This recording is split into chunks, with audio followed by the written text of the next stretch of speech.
seeing a guy for a long time, like for 3 years, and now he says that he doesn't want to continue this relationship, as we all know it is haram.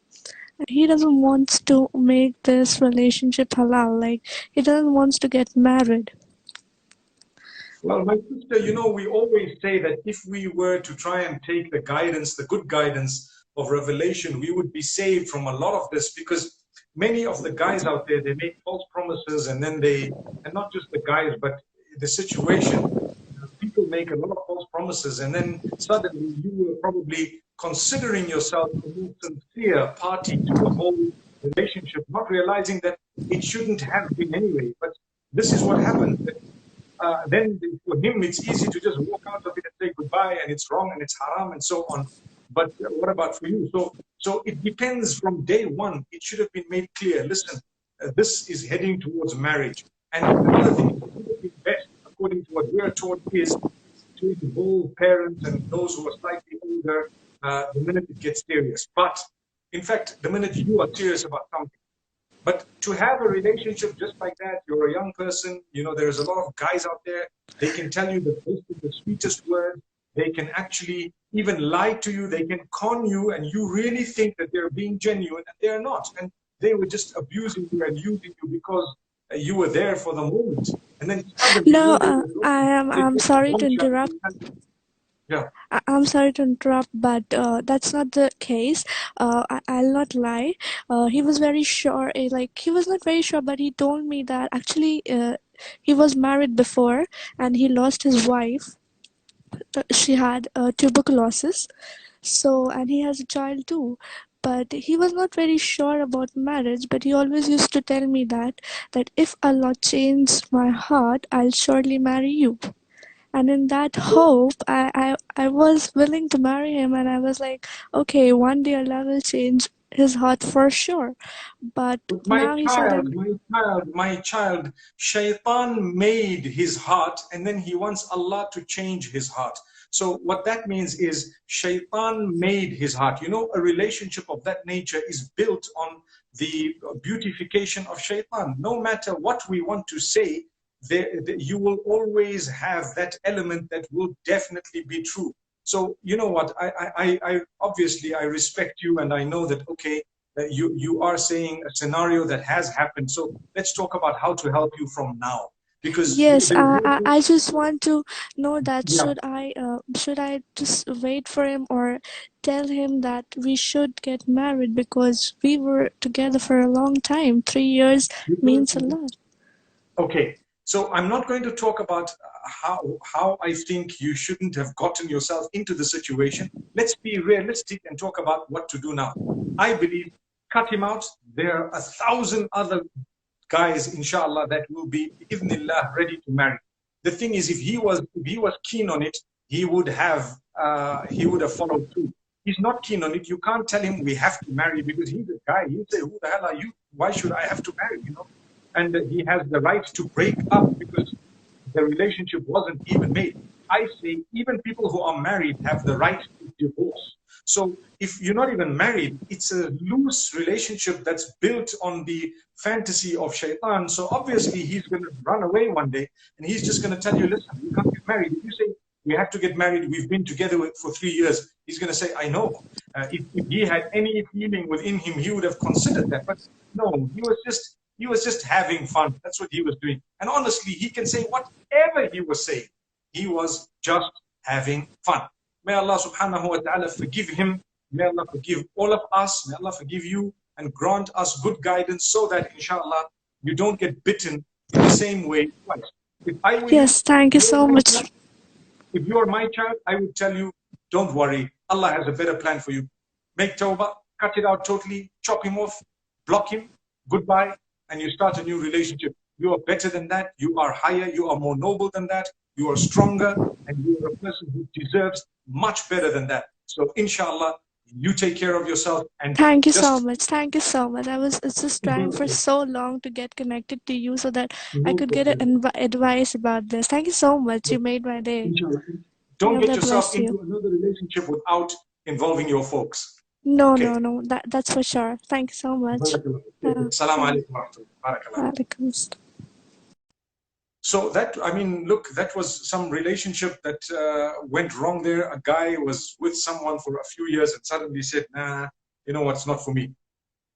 I believe that that was just abuse. May Allah subhanahu wa ta'ala make it easy. And may Allah subhanahu wa ta'ala help our boys and girls, not to donate your mind and your heart, the two most powerful organs. Don't donate them to someone. You must make sure that you have. Assalamu alaikum. Assalamu alaikum, Mufti Menk. How are you? Alhamdulillah, how is Mufti Menk doing? Very, very well. You sound like you are from Cape Town. I might be wrong. Yes, I'm from Cape Town. Mufti Menk, you won't believe, I just made dua. I said today, Allah will answer my request. And oh my word, it became true. Alhamdulillah. You should have made another dua. You should have made another big dua. It might have been the time of acceptance of dua. So anyway, never mind. It was a small thing. Allah's showing you that okay, we can do and we can do. How are you? Alhamdulillah, how's Mufti Menk doing? Alhamdulillah, very, very well. That's one thing I noticed about the respect in Cape Town is they don't use a pronoun when they're speaking to someone who they consider respectful.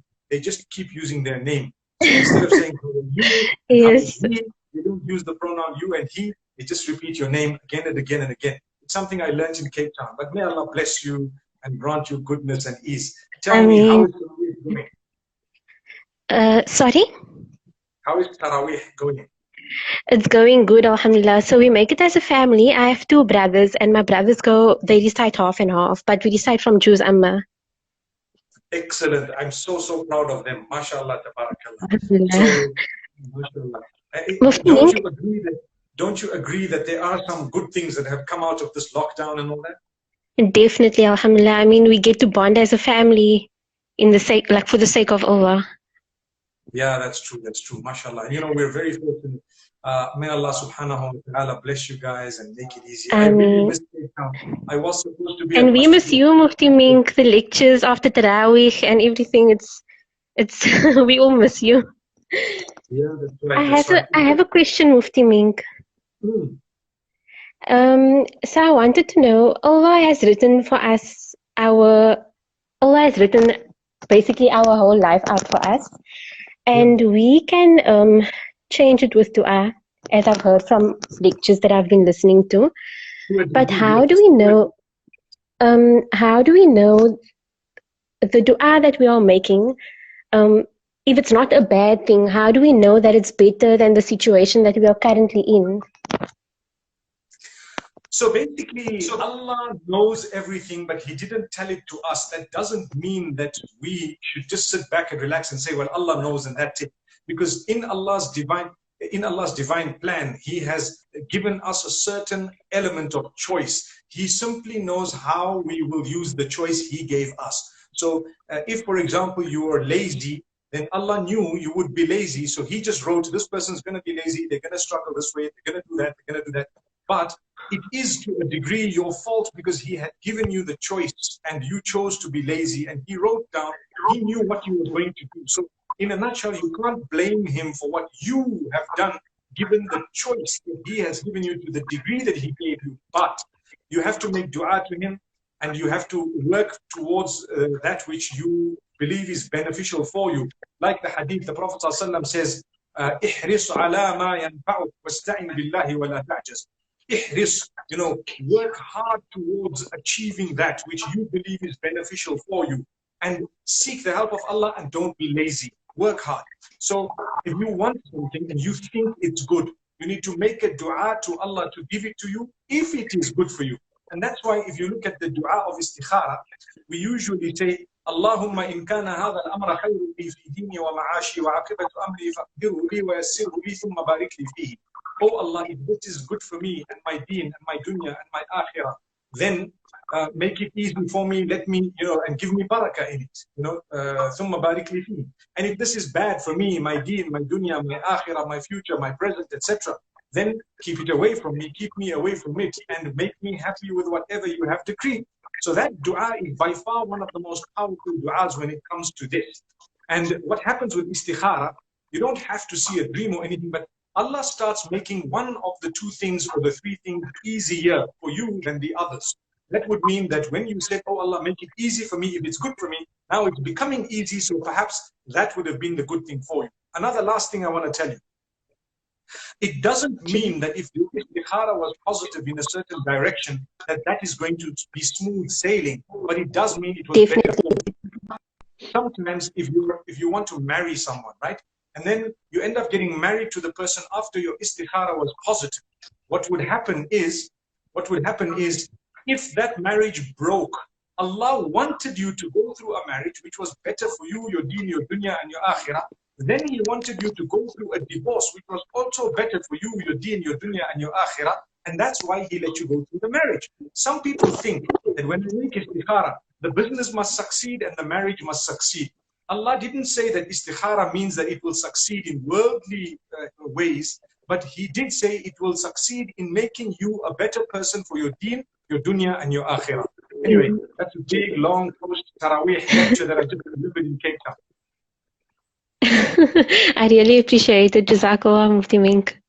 Allah bless you, give my salam to your whole family, and may Allah grant you goodness and ease, and keep making dua and keep hoping. And you know what? Whatever Allah makes easy for you, let it happen. If Allah has stopped something, blocked something, made it difficult, then depending on how desperately you want it, you can try again maybe, or you can try maybe again also. And if it really doesn't, then you can say, I'm still happy with the decree of Allah. He chose better for me. I mean, Jazakallah, Mufti Menk, I have one request, please. Yeah. Could you please make dua for me? I'm in my final year of medical school. Inshallah that I pass. May Allah subhanahu wa ta'ala grant you success and goodness. Which university? Stellenbosch University. Whoa, mashallah, mashallah. It's quite prestigious. May Allah grant you success. Jazakallah, Mufti Menk, for accepting my request. Take care. Assalamu alaikum wa rahmatullah. That was a sister from Cape Town, and mashallah, asking about taqdeer and asking about how, wallahi, you make dua and you ask Allah for goodness and you hope that Allah subhanahu wa ta'ala grant the best. Bi mashi'atil bari.